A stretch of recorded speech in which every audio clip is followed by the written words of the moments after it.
Donc, un document recto, c'est pas du recto verso. Si on va dans menu fenêtre, page, on voit qu'il n'y a pas de reliure. Alors vous avez la palette des pages avec les pages qui apparaissent les unes au-dessus des autres comme ça, c'est pas plus mal. Mais en tout cas, il n'y a pas de reliure, il n'y a pas de page de gauche et pas de page de droite, donc c'est parce que quand le document a été créé, et on peut le voir ici dans Fichier, format de document, la case page en vis-à-vis n'est pas cochée. Donc c'est pour faire un document genre rapport d'entreprise, document où ce sera imprimé seulement d'un côté de la feuille, voire même, on peut quand même demander d'imprimer de chaque côté de la feuille, mais pour économiser du papier, mais le document, lui, est prévu pas avec des pages de gauche et avec des pages de droite. C'est certain. Il y a une première page avec un grand titre qui utilise, si je clique avec l'outil texte dedans, et là, il n'y a pas de problème au niveau des calques. Est-ce qu'il faut verrouiller, déverrouiller certains calques? Si je vais dans le menu fenêtre calque, et tout a été fait pour l'instant sur un seul calque, donc je ne me pose même pas la question, mais parfois quand on essaye de mettre le curseur texte dans un document comme ça ne veut pas y aller, et c'est souvent parce que le calque qui contient le texte est verrouillé. Mais là, il n'y a qu'un seul calque pour l'instant dans ce document, c'est très simple. Donc, un grand titre qui s'appelle titre de premier niveau. Il est indiqué que c'est l'enfant de titre de second niveau. Donc, il y a du parentage de style. Ça veut dire que si je modifie là, sur la page 2, on a des titres de second niveau. Quand on clique avec le curseur texte, on voit ces titres de second niveau. Si je modifie certains paramètres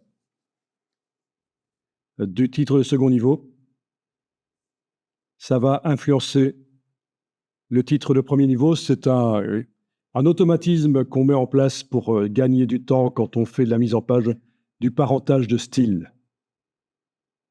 Certains paramètres, donc si je modifie certains paramètres de ceci, ça va avoir une répercussion sur le titre de premier niveau. Par exemple, pas la couleur. Si je modifie la couleur de ceci, ça n'aura pas une influence. On va tester. Vous allez cliquer à côté de tout avec la flèche noire pour que rien ne soit activé.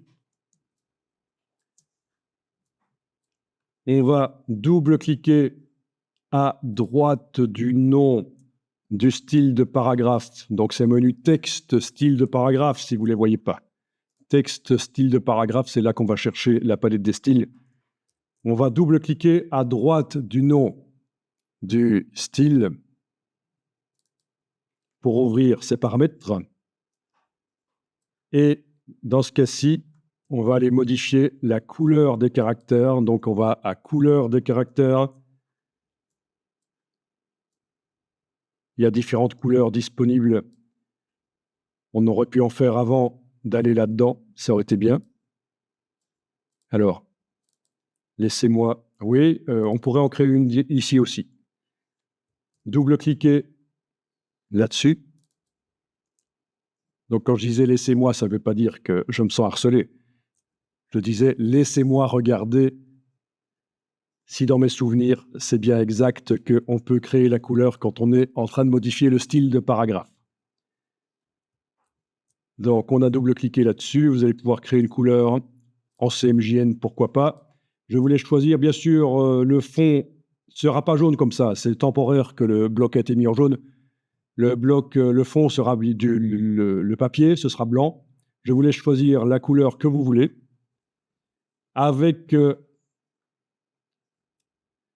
ceci, on peut modifier, une fois qu'on a choisi, qu'on a trouvé la bonne couleur, on peut modifier l'intensité lumineuse, mais il faut absolument enfoncer la touche Shift pendant que vous bougez. Je ne sais pas si vous connaissiez. La touche Shift avec les curseurs permet de modifier la luminosité. C'est la même couleur, mais voilà, ça modifie la luminosité, c'est sympa.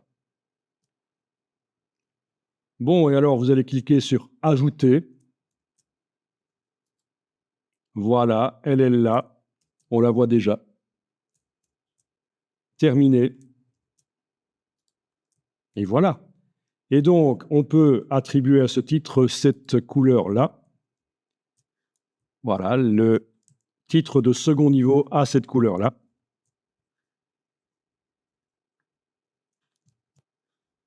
Je clique sur OK et je vais voir, déjà, on voit que l'autre titre de second niveau a été modifié aussi. Oui, les deux, en fait, ont été modifiés.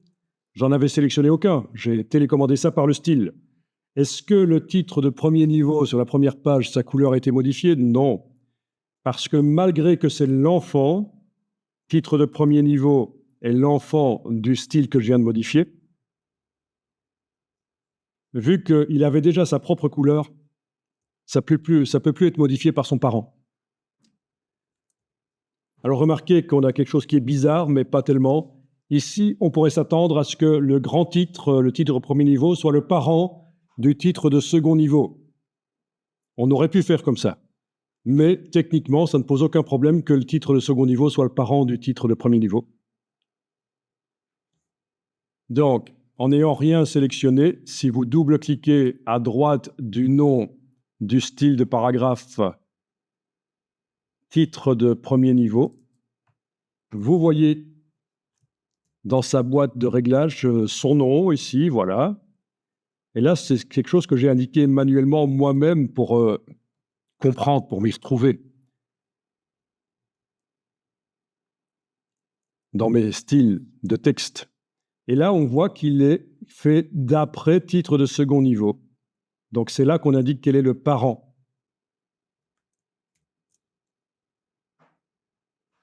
Voilà. Là-dedans, dans titre de premier niveau, on pourrait changer la couleur, évidemment.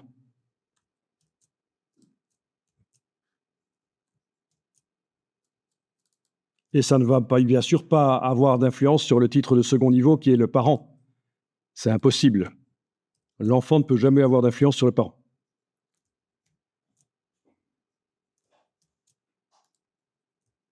Vous voyez un peu la logique des parentages de style.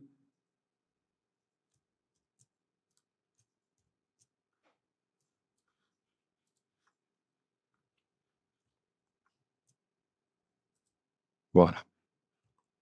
Le titre de second niveau n'a pas eu sa couleur changée.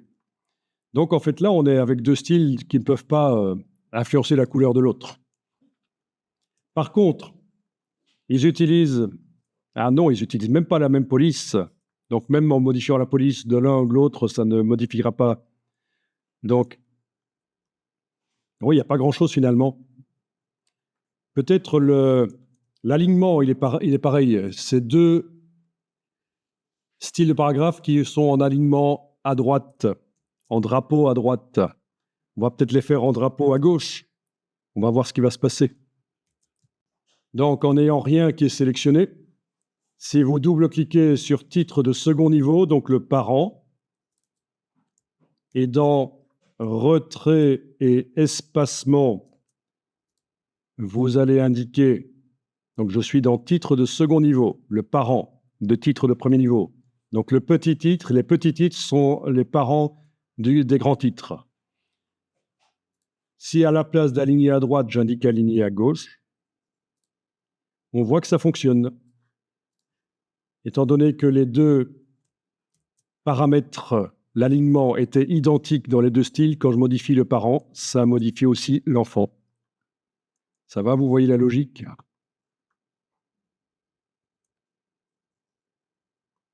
Il y a peut-être autre chose qui peut également être commun. Je retourne dans titre de second niveau, à la partie format de caractère de base. Peut-être que l'approche, l'espacement global entre les caractères est commun aux deux styles. Je suis en train de modifier le style parent. Ça devrait avoir une influence sur le style enfant. En effet, j'ai remis l'approche à 0. Et maintenant, OK, Les caractères se sont rapprochés sur les titres de second niveau, forcément, c'est ce que je viens de modifier, mais aussi sur l'enfant, le titre de premier niveau. Voilà.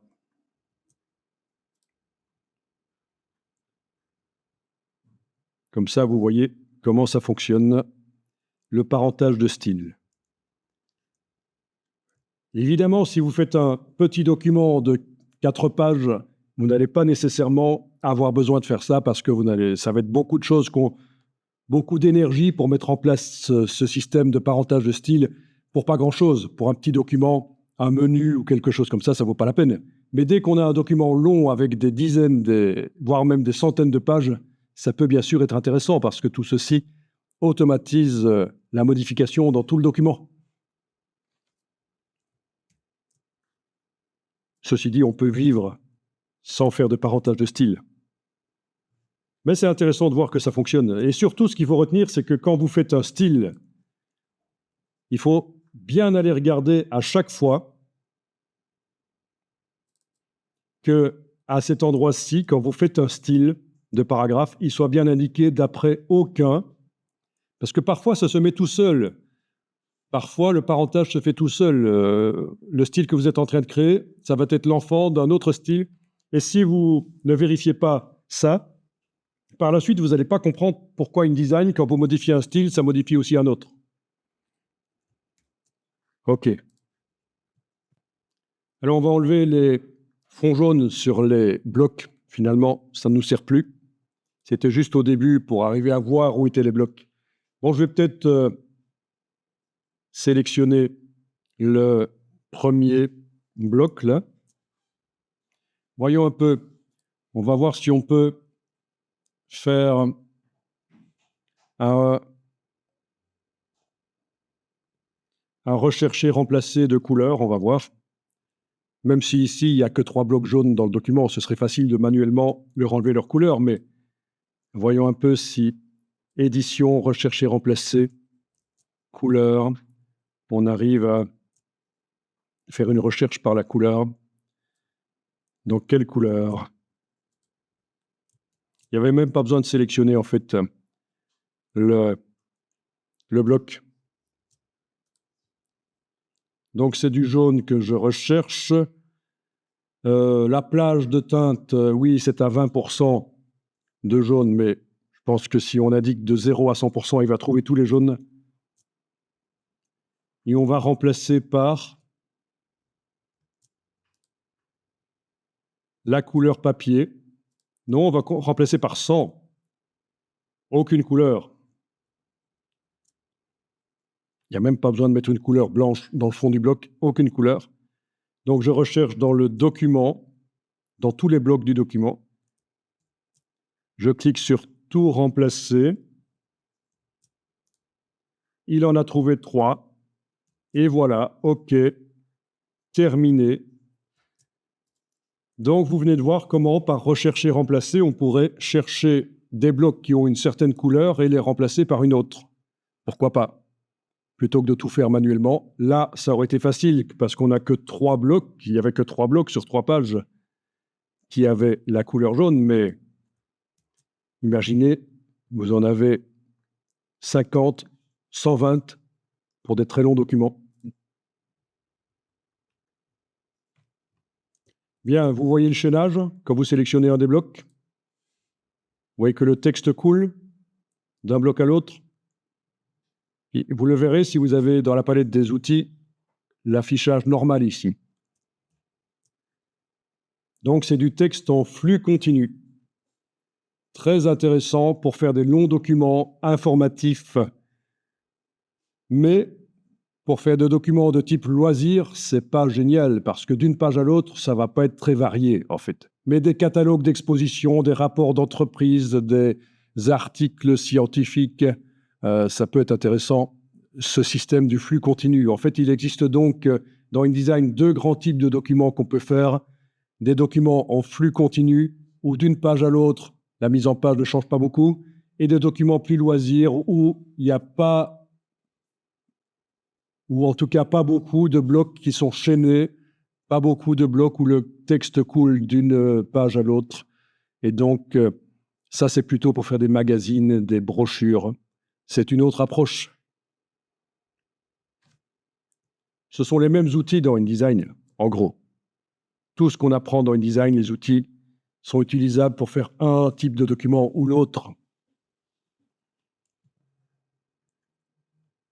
Alors, on va demander de masquer la grille de ligne de base dont le but est de faire en sorte que d'une colonne à l'autre, les lignes de texte soient bien l'une en face de l'autre. Le texte colle sur la grille de ligne de base. Si on est fort en zoom arrière, on ne la voit pas. C'est normal. Mais si on s'approche, elle apparaît.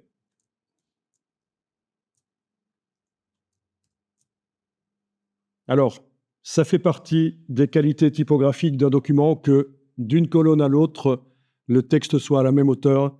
Alors, ça a l'air un peu ridicule et c'est un détail en fait. Mais la somme de petits détails comme ça dans un document la somme fait que le document a l'air typographiquement très valable. C'est ça l'astuce. Pour qu'un document ait l'air typographiquement être haut de gamme, valable d'un point de vue mise en page et qualité du texte, je parle de la qualité visuelle du texte, il faut une somme de petits détails. Ce n'est pas un gros truc à enclencher dans InDesign pour que le texte soit valable. Pas encore. Mais je vous rappelle que InDesign est le dernier logiciel des trois du trio infernal Illustrator, Photoshop, InDesign. C'est le dernier qui n'a pas encore intégré l'intelligence artificielle. Ça ne saurait que venir. Vous aurez bientôt des assistants d'intelligence artificielle pour faire de la mise en page. Et là, ça va changer la donne. Un peu comme maintenant dans Photoshop, les gens qui font des choses géniales dans Photoshop, voire même maintenant dans Illustrator. Vous avez eu l'occasion de tester la génération dans Illustrator. Voilà, quand on maîtrise un peu les réglages et les prompts, c'est assez bluffant quand même. Donc, cette grille de lignes de base, on va l'enlever de l'affichage. Affichage, grille et repère. Et on va demander masquer la grille de ligne de base. Voilà, elle est partie. Mais en fait, il y en avait deux. Pour ceux qui sont un peu attentifs, il y en avait une différente dans le bloc ici. De la première page, il y avait une grille un peu différente. Mais voilà, en ayant demandé de masquer la grille de ligne de base, en fait, on a masqué la grille de ligne de base du document qui s'applique sur toutes les pages, plus celle qui s'applique spécifiquement sur certains blocs.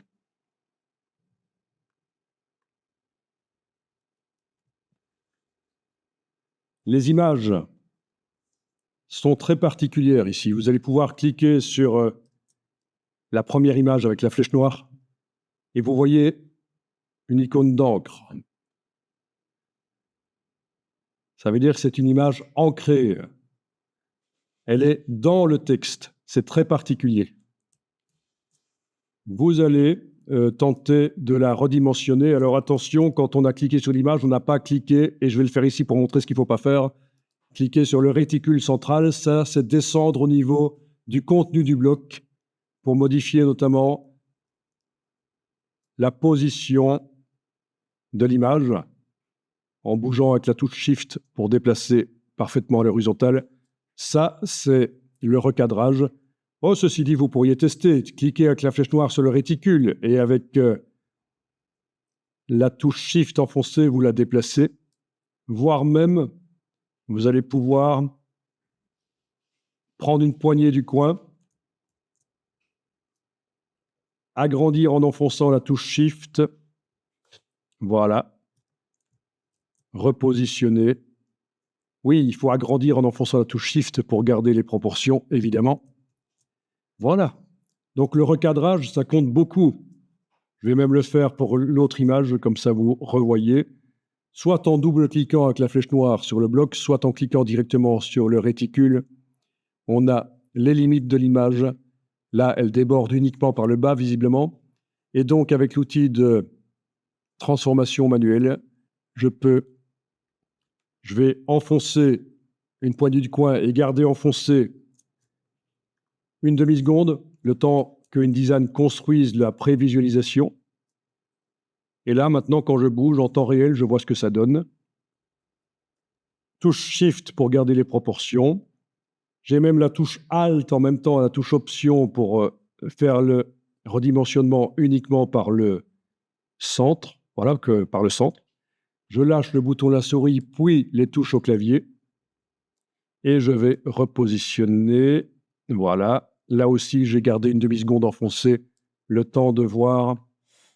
Et donc, très intéressant. Si vous ne faites pas une encyclopédie où il faut montrer la totalité de l'animal pour des raisons scientifiques, instructionnelles, comment est-ce qu'on dit? Voilà. Pour des raisons éducatives.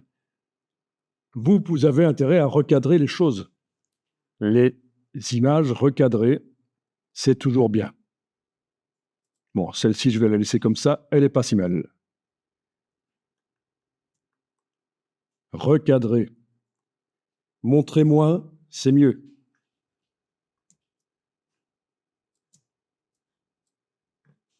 Alors, vous allez pouvoir enregistrer le document.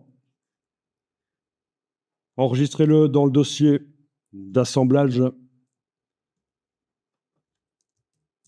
Je vais indiquer ici à la fin, -02.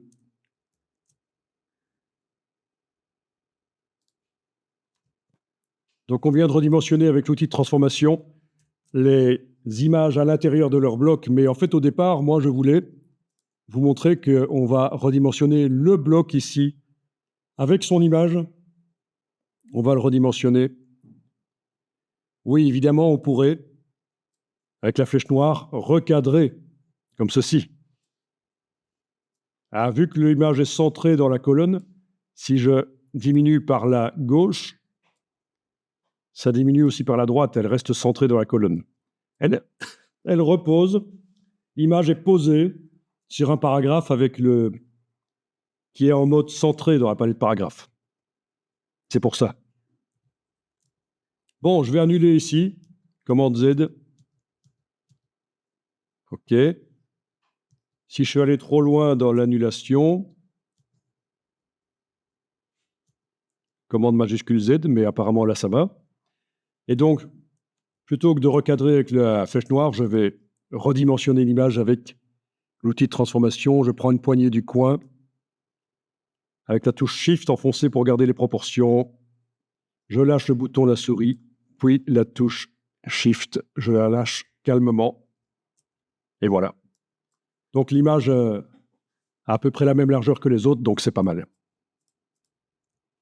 Un peu mieux qu'avant. Ah oui, je suis allé trop en arrière en fait, avec le CTRL Z. Mon bloc est redevenu jaune. Ok, c'est pas grave. Non, j'ai même pas besoin de sélectionner, c'est vrai. Je vais retourner dans Édition, rechercher, remplacer. Couleur, voilà, c'est toujours bien réglé comme il faut. Je recherche tous les jaunes, peu importe leur teinte. Je remplace par 100. Aucune couleur. Tout remplacé. 3 remplacements, terminé. Voilà, c'est fait. Voilà. Ouais, j'avais pas remarqué que la couleur jaune était revenue sur le fond du bloc. Ok.